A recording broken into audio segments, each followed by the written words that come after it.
Alrighty, welcome everyone, and thank you so much for coming to our community conversations event with South Asian American leaders. We're so happy to have so many distinguished guests here this evening. I'm going to turn things over to co-chair of the New Jersey Democratic State Committee's South Asian American Caucus, Toral Patel, who's going to kick us off for the evening. Thanks so much, Toral.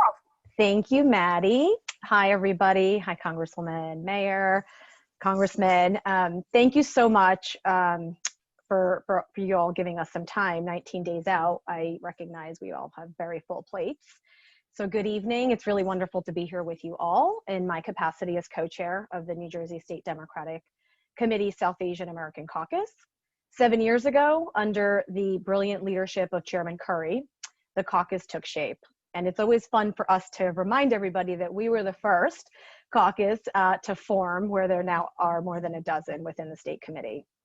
Let me just briefly recognize our outstanding team behind the caucus, my amazing co-chair Afshin Shamsi, our immediate past co-chairs Gyati Joshi and Satish Pundi, and our rest of our steering committee members, Milan Rao, Raja Bhattacharya, Rekha Nandwani, Sharik Ahmad, and Nidhi Makija. What makes this event even more special for me is that Congresswoman Sherrill happens to be my representative. And I proudly wear the badge of honor, having been part of the NJ11 for Change movement in the district. So a big shout out to that amazing team. This election season, SAAC has supported and hosted a number of really important community discussions like this one with Democratic candidates across New Jersey to really deliver a strong victory up and down the ballot. So I have to remind everybody, especially those in New Jersey, please, please, please get your vote by mail ballots in early and track it. It's an amazing opportunity here for us to be able to track that.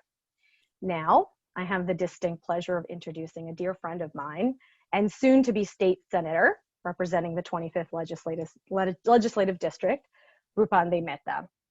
Rupande's race is the only state senate race on the ballot in New Jersey this year. So even if you're not able to vote for her, we all need to rally behind her. We need to contribute money, because it takes some money to run campaigns. We need to volunteer, and we need to call every single person we know in that district to vote. The district desperately needs representation in Trenton that understands them, understands their concerns, genuinely cares about them, and has their best interest at heart. I've known Rupande for a long time and can't think of a better person and candidate for LD25. Rupande.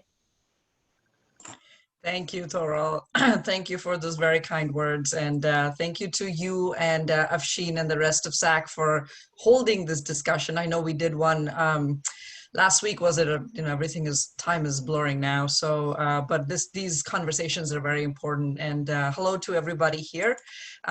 Good evening. My name is Rupande Mehta, and I'm running for State Senate in District 25 in the special election this year. If elected, I will be the first South Asian woman ever elected to the New Jersey legislature. It is 2020, and it is time to elect folks who look like us, represent our values, and share our belief systems. For the South Asian community in New Jersey, this is about another voice at the table who understands and shares in their experience. I'm running on a platform of representation, sensible leadership, and being an independent voice for the residents in my district. To know more about my campaign, please visit my website, www.rupandemehta.com. But enough about me. I have the distinct pleasure today of introducing Mayor Bhalla. He is not only a South Asian representative in politics, but a fierce civil rights advocate and has broken many barriers himself.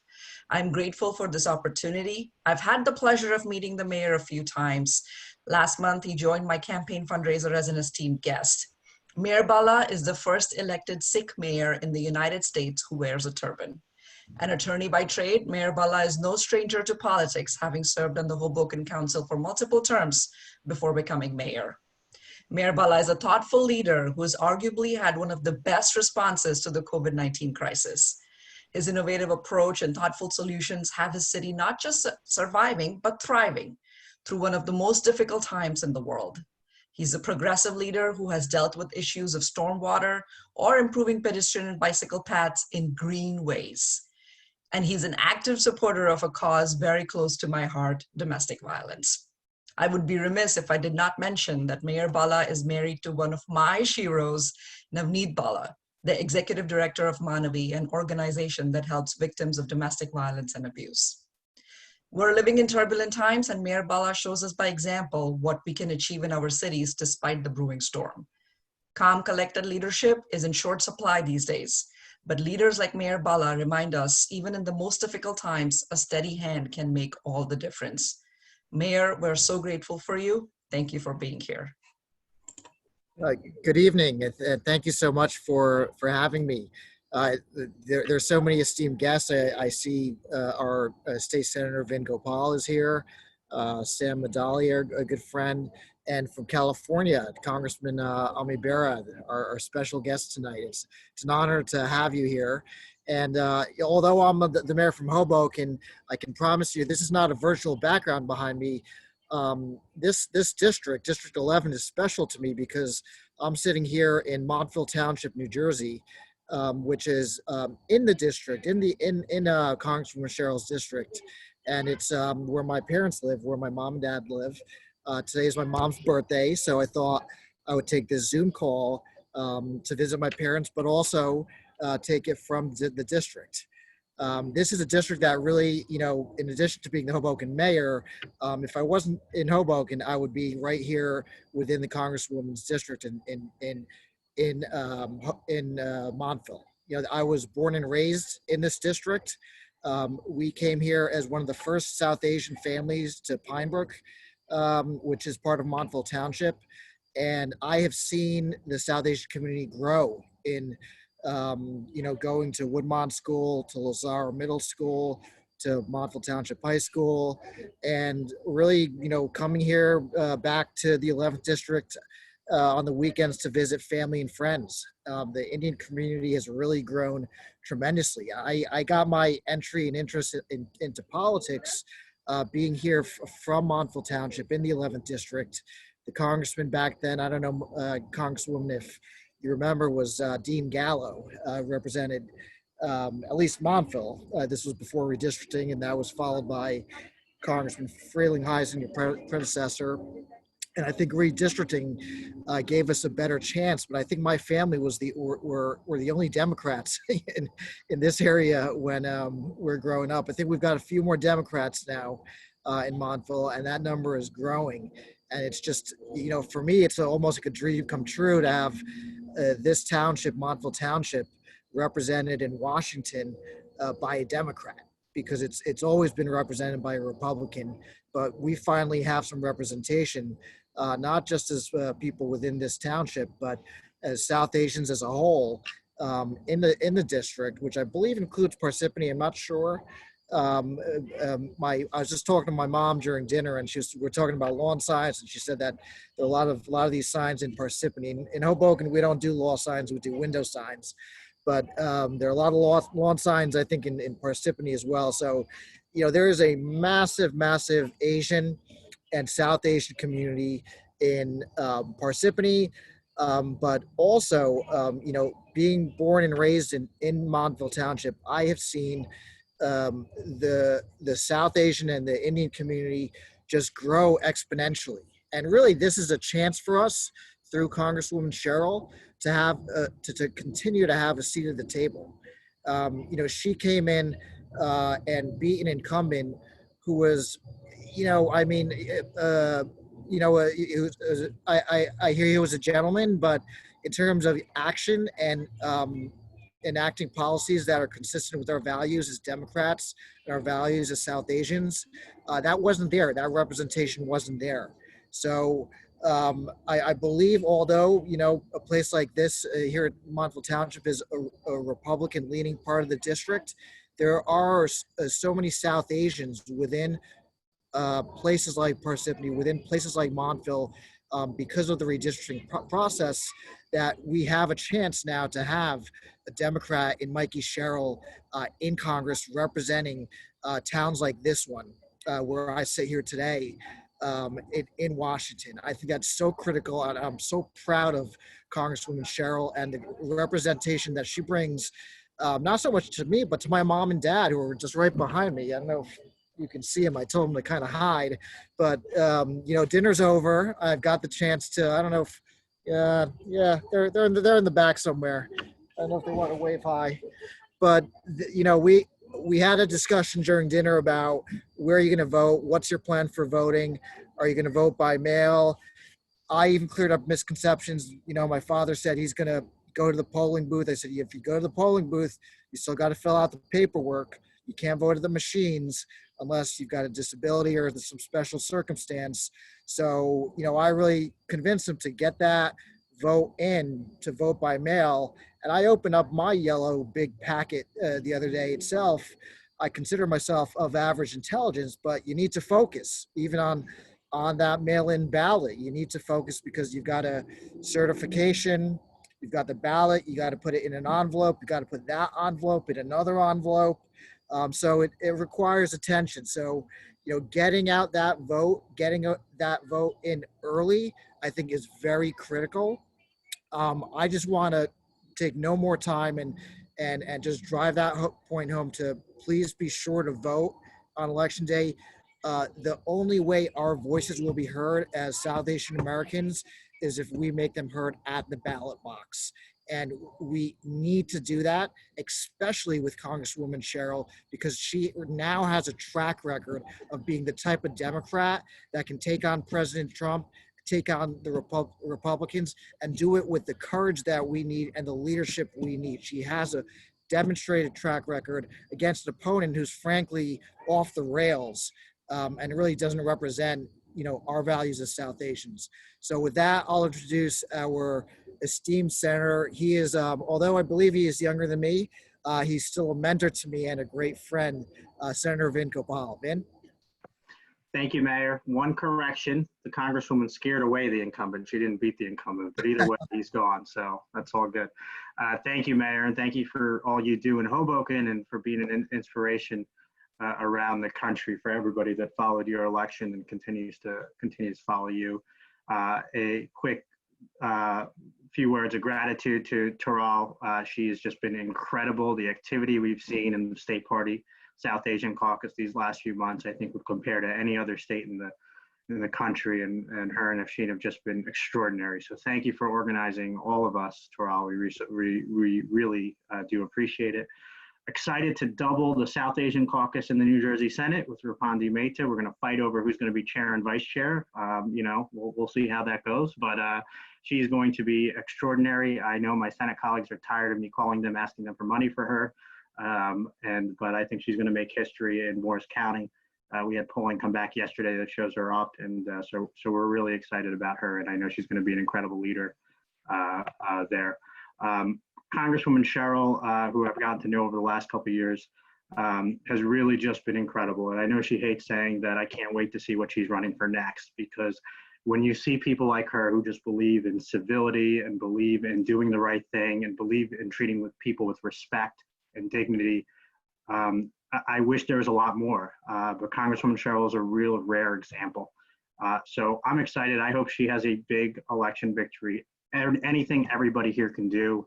I see my friends Balpreet here and Yogi from Bergen. I see a lot of folks here, Gulshan, Suresh. There's so many people here I've seen, and I apologize if I'm missing anybody, but so many folks who do so much to build the Democratic Party here in New Jersey, who build so much to make sure good candidates are getting elected. And I know that we are showing as a force what the South Asian community is doing here in New Jersey, and we're making everybody take notice, and that's because of everybody on this call. So I appreciate, I'm, you know, I don't want to be the only South Asian senator anymore, and I know Rapandi is excited to join. She's a couple months older, so I'll still be the youngest senator. I'm okay with that part. But I'm really excited about her, and I'm excited about all the South Asian candidates that we have all over the state, and it's really one of the fastest growing populations. So everything we can do for the Congresswoman this year, I know you're all going to do it. I know you're all going to continue, but I would love for her to see a big South Asian surge in November to show that not only will we have the first South Asian vice president, but also because of the South Asian community, the Congresswoman is going to win a really big re-election. I've been a fan of Congressman Bera for a very long time, followed his elections, and it's similar to my county where I was up against a long-term incumbent, and they're competitive. He's won a lot of really tough, close elections over the years, and really took the fight in a really once Republican area.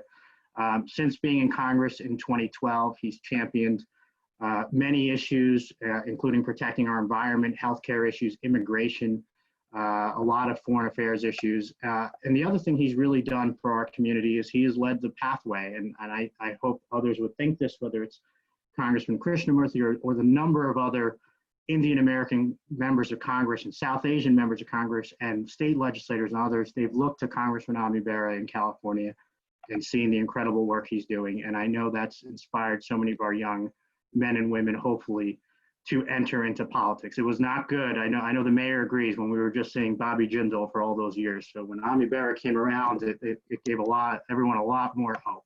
So I'm privileged to introduce the fantastic member of the United States Congress in California, and we really appreciate him being here, Congressman Ami Bera. You know what, thank you, Ben. And I'm going to reflect a little bit, Mikey, before I introduce you, because to me, when I see a South Asian group like this, an Indian American group like this, didn't exist when I was growing up. And you know, when I think about my family story, my parents immigrated here in the late 1950s. We weren't that big of a community. They settled in California. I was interested in politics, and you know, in 1985, I went to Washington, D.C. to intern for our home state senator, Alan Cranston. And I'm not going to lie to you, I didn't see anyone who looked like me on the Hill, and very few Asian Americans on the Hill.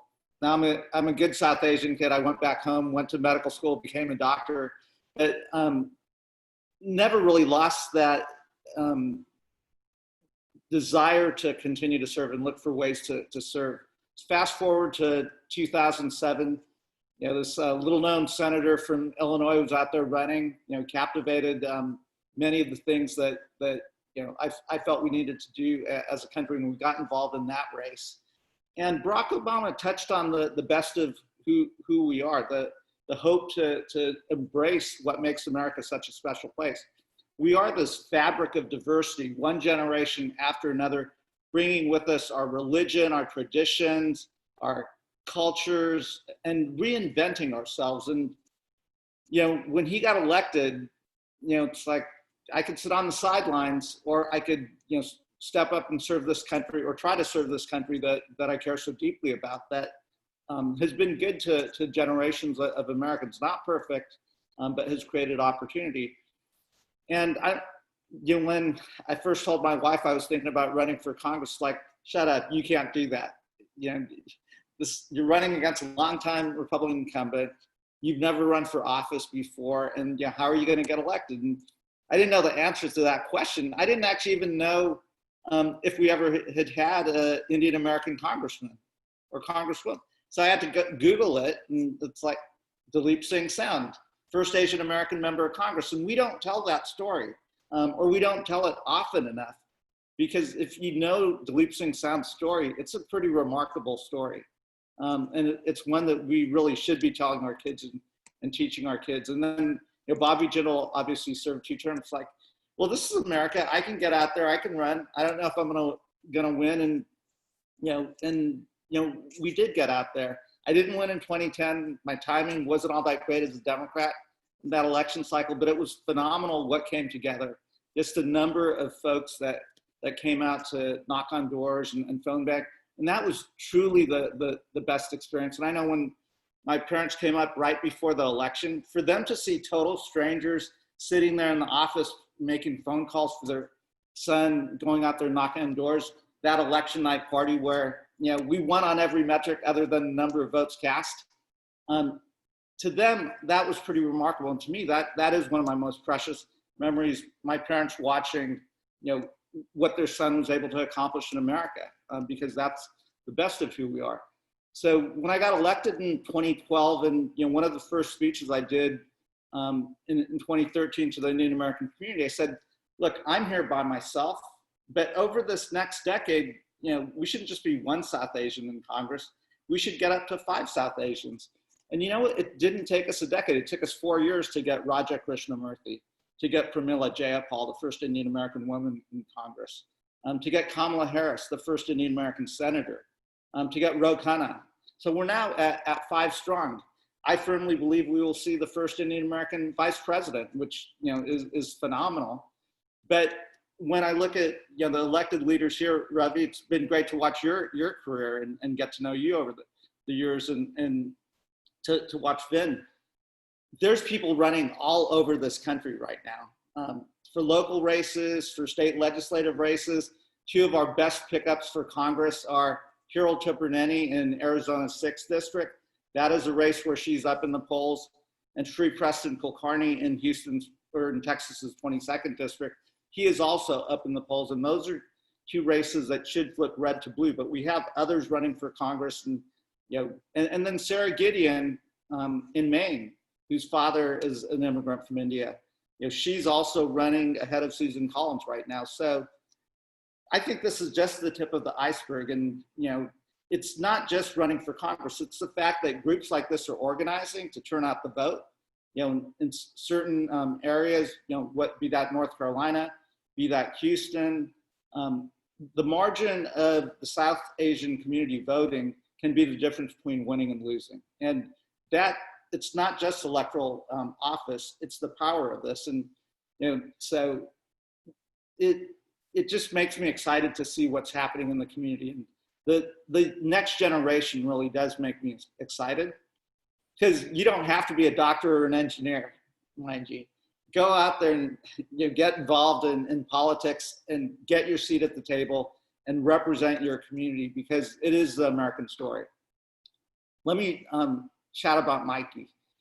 I got to know Mikie when she was running early on, and again, first-time candidate, but you only have to meet her for a minute before you know she's a powerhouse, that that this is the person, when they put their mind to something, they're going to go out there and they're going to give it 100%. And Vin, as you said, I'm excited to see what Mikie's trajectory is going to be as well, where she's going from here, because it didn't take her long to be a leader in Congress, and certainly a leader on the New Democrat coalition where we serve together. And I don't want to say I'm a mentor of Mikie's, but I am in charge of making sure Mikie gets reelected. And I want to go 15-0 here. So I don't want to lose any of the folks that I'm in charge of. But she's made it easy because, first and foremost, she's serving her constituents in her district. But she really is a great member of Congress. She's not scared to speak out when she needs to speak out. She's not scared to step out and advocate for constituents, but also for the country. And we are at this pivotal moment in time, and I think we all expect great things from Mikie. So Mikie, let me turn it over to you. Well, Ami, thank you so much. And you are a great mentor.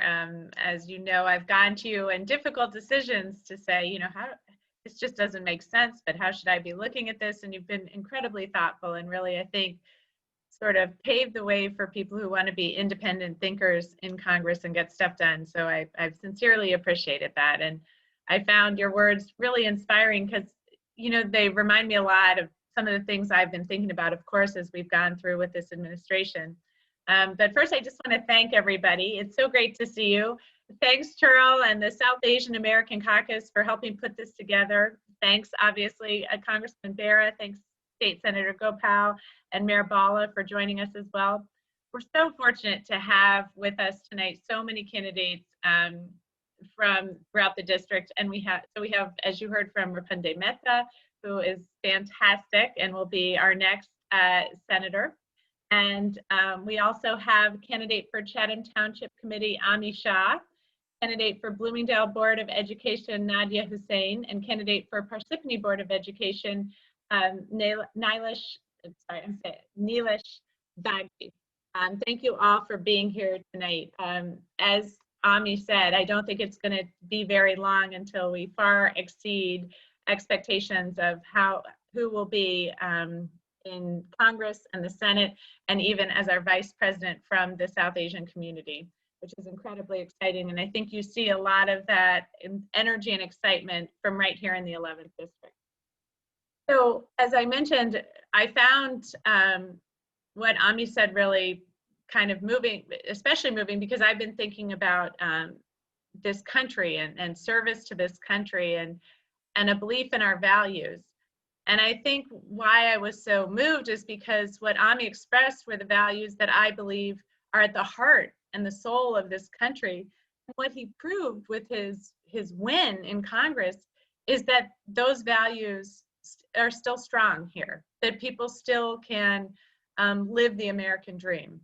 But it's getting harder and harder. And when I think about, my decision to serve, I decided to go to the Naval Academy when I was in the 5th grade. And I told my dad I wanted to go to the Naval Academy. He said, well, I don't think they allow women there. And as, 12-year-old girls do, I said, oh, well, I'll figure that out, feeling fully confident that I could do that. And I was thinking about that because Ruth Bader Ginsburg, for so many 12-year-old girls, made their dreams possible. She broke down barriers for so many of us. And I was also thinking about that because I had the anniversary of my I-Day 30 years ago. So July 3rd, 1990, I was sworn in as a midshipman. It was the first time I took an oath to the Constitution. And so there I was in Annapolis, which is about 90 degrees and 100% humidity in the summer. And I was sweating and I was running all the time and doing push-ups and getting yelled at all the time.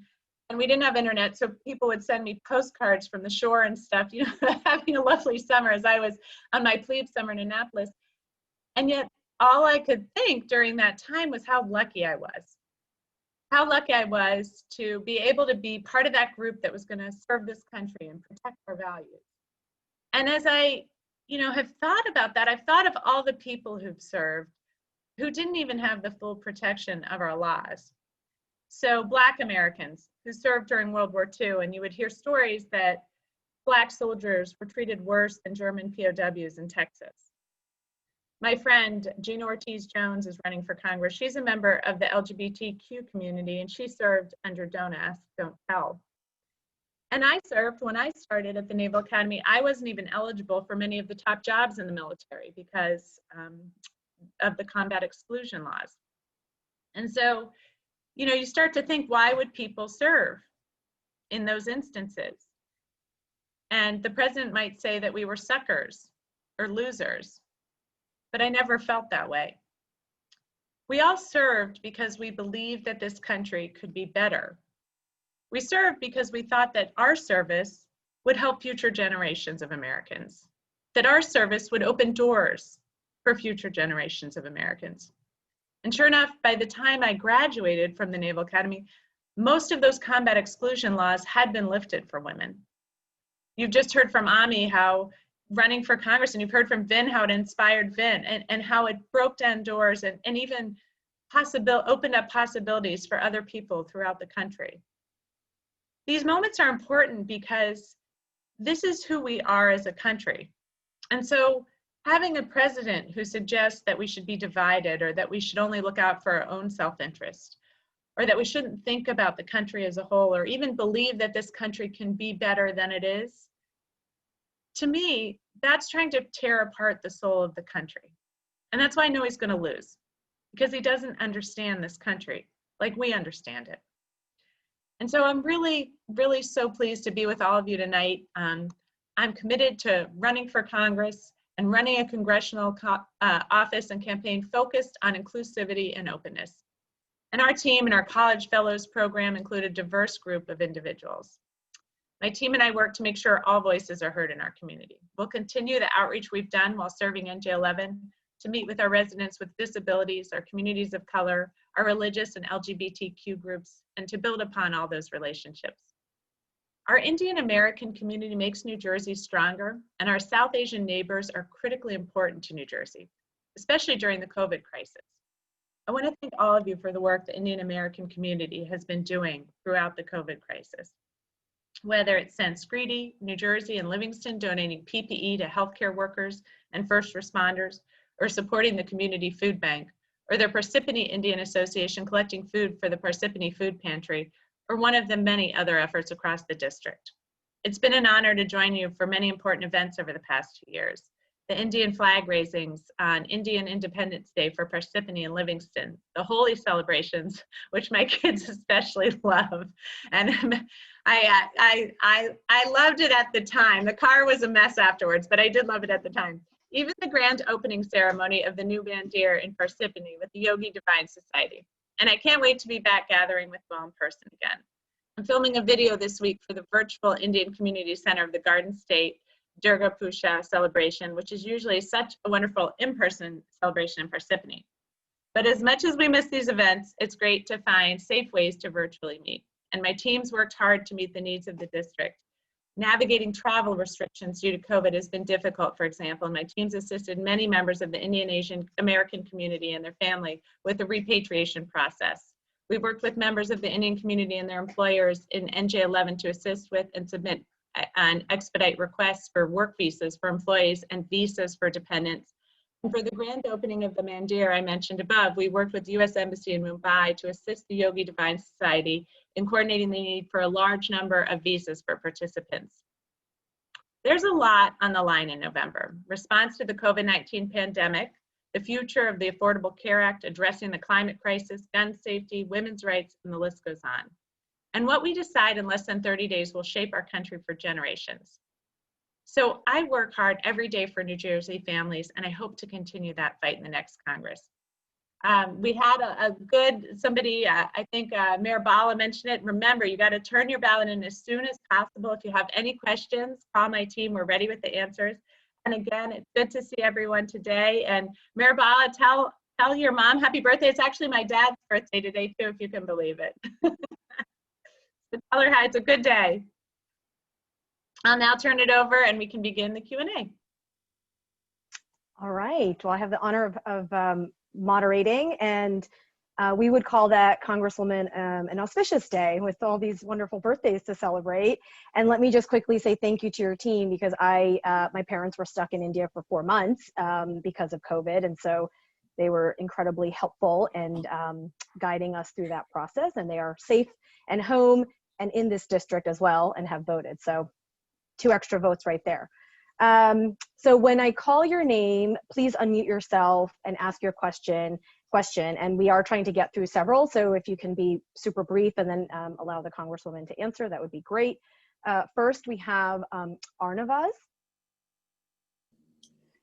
Hi, Congresswoman Sherrill. I look forward to seeing you on Sunday when I put my ballot in the ballot box in Wayne.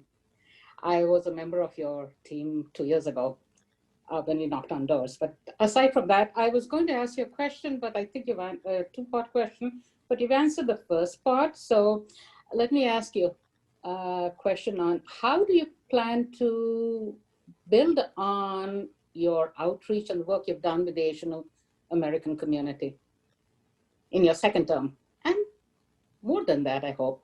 Well, that's a great question. Thank you. Well, hopefully we'll be able to be back to doing a lot of the in-person events that we'd really enjoyed doing, just to get out and see everybody, and even knocking on doors. I feel like that's a much better connection to our district. We really have missed that this cycle, so thank you for your help. Because often it's those conversations at the doors that I think really help understand the community best, and what what people are thinking of and what they're concerned about. So I certainly want to get back into doing that in the next cycle, and then attending events, being in contact with the many groups. We have such great South Asian leaders in the 11th district, and I really look to them for guidance. And I hope too we're going to have a new South Asian senator. We love Vin. Don't get me wrong, Vin is fantastic, but it would be fantastic to have a South Asian senator in the 11th district of New Jersey. So I think we're going to continue to push on all of the engagement with the events, and then engage with many of our community leaders as well. Thanks. That was a great question. Next, we have Pankaj. Are you still with us? Do we have him here? Maddie, do you see him? Yeah, he's Hi, yes, here. I'm here. There Yes, you are. okay. Here he is. Right. Yes, sorry about that. Just It's okay.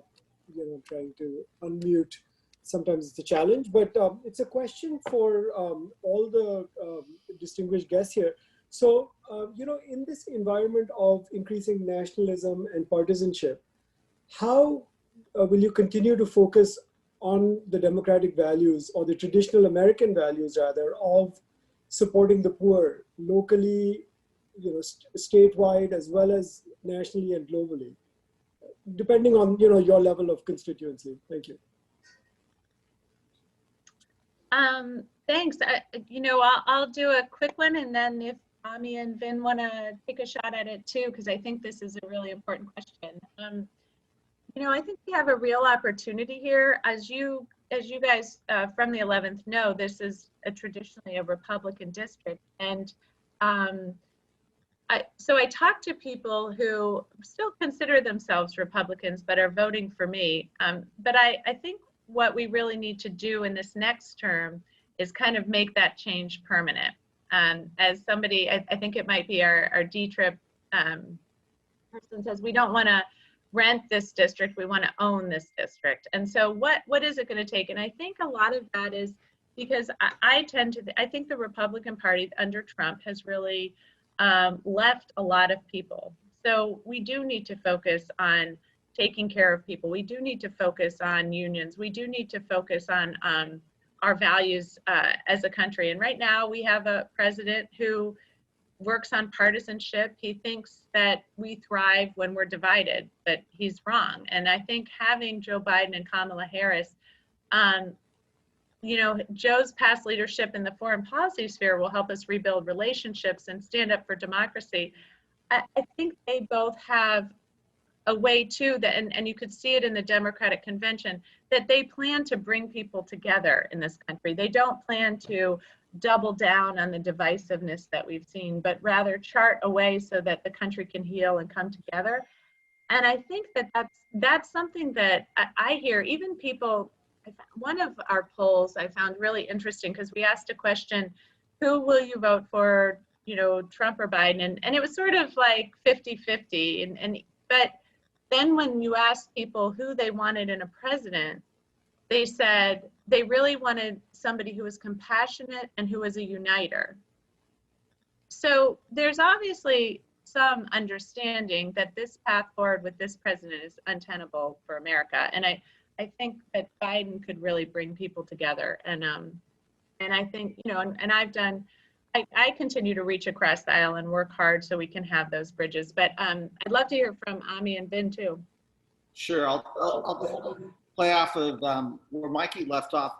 I don't think it's an either or question. I mean, I really do think the Republican Party has dramatically changed under Donald Trump, which creates an opportunity for all of us. And then throw into it this unique moment in time where you have 3.5 years of Trump playing on the divisions and dividing us as a country. Then the pandemic that really has exposed the disparities in America, whether those are healthcare disparities, economic disparities, the hardships that many communities are facing, just for the basics, food and shelter. And you see, I certainly in my district see that tremendous food insecurity, and I'm sure Mikie does when she goes to her food pantries and so that, and then on top of that, the murder of George Floyd on national television that everybody saw, that is kind of a social awakening to address these issues. And when I look at the rallies in my community, the demonstrations, these are largely driven by young people. So I think you see the generational tensions happening, and it is not just the Black Lives Matter movement. You see moms out there, you see seniors out there, and there's a unique moment in time that we're facing, and it does fall on all of us as elected leaders to step up to that moment in time and have these honest conversations. I think Joe Biden recognizes it, and part of the reason I'm good friends with Kamala Harris, but also part of the reason why I think that was a good selection is because I think her portfolio will be to lead on some of these questions of racial disparities, and all of us want safe communities, but we need to have a partnership between law enforcement and our communities where there's a basis of trust, and that doesn't exist, or it's eroding certainly in many communities right now. So I think this is an opportunity, if we're smart and strategic, to lead with democratic values, which really are those values of giving people a fair shot. You're giving them a chance at a solid education, where if they work hard and they play by the rules, they can get ahead. And, so Mikie's in a purplish district where she has to get Republican votes to win. I'm in that same type of district where I get Republican votes to win. But I think there are many Republicans, as Mikie said, that want to go back to a sense of compassion, a sense of community. They're seeing these issues. And if you look at polling, they're not with Donald Trump. They want to see something really different. They're still fiscally conservative. They still see themselves as Republicans, but they don't like what's happening in this country right now.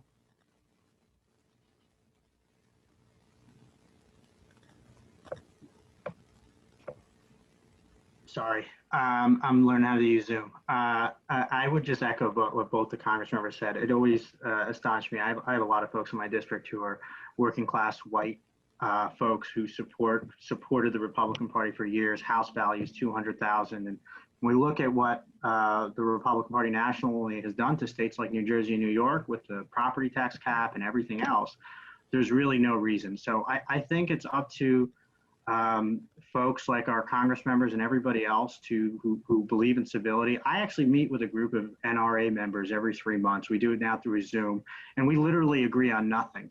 But I try to understand where they're coming from, and I try to understand why their worldview is. My worldview of growing up in an Indian American household where everyone is vegetarian is a lot different than a constituent of mine who grew up going to Pennsylvania hunting every weekend. So it's my responsibility, as I think other elected officials, to try to understand where your fellow human being is coming from, not immediately painting them as evil or off just because we disagree. And unfortunately, we have folks in our party as well as the other party that try to go straight to the extreme.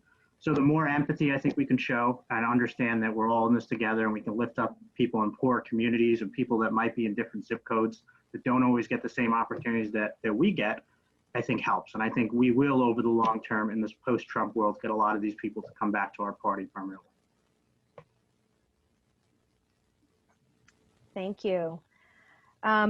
Next, Gulshan Chabra, if you can unmute.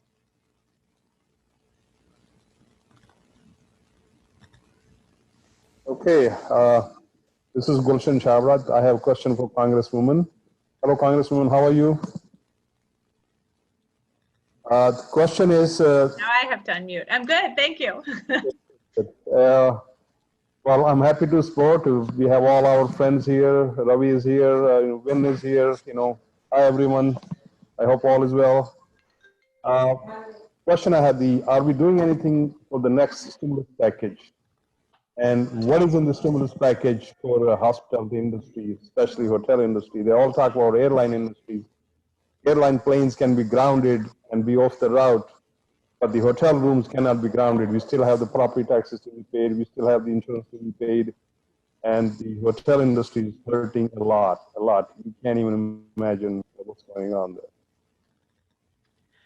So, as you know, the CARES Act, the previous CARES Act had provisions specifically for hotel and restaurant owners to ensure that they could address some of the loans, but obviously more has to be done. Right now, there has, the next round of stimulus has really been back and forth.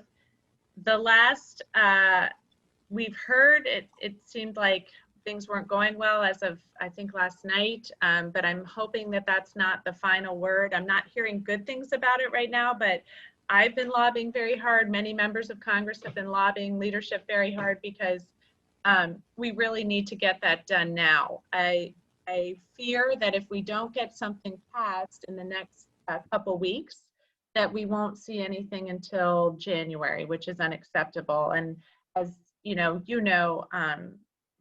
we at every kind of week we wait, more businesses go under, more people aren't getting access to loans, so they're not staying in their homes, they're having trouble with food insecurity. So I think it's critical we get that passed immediately, and I've been pushing leadership. I will be frank with you, I'm not getting the feedback I want right now from leadership, but I will continue to push that. And Ami, I don't know if you had anything to add.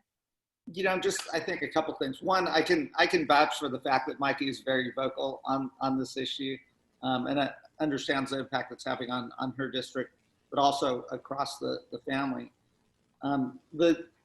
Zoom call I was on prior to this, a heated conversation broke out where a group of Democrats were saying, why don't you take the $1.8 million if you guys, or $1.8 trillion, if you don't take it, they're just going to say, look, they walked away from this. Why is Speaker Pelosi sticking with the 2.2 trillion number?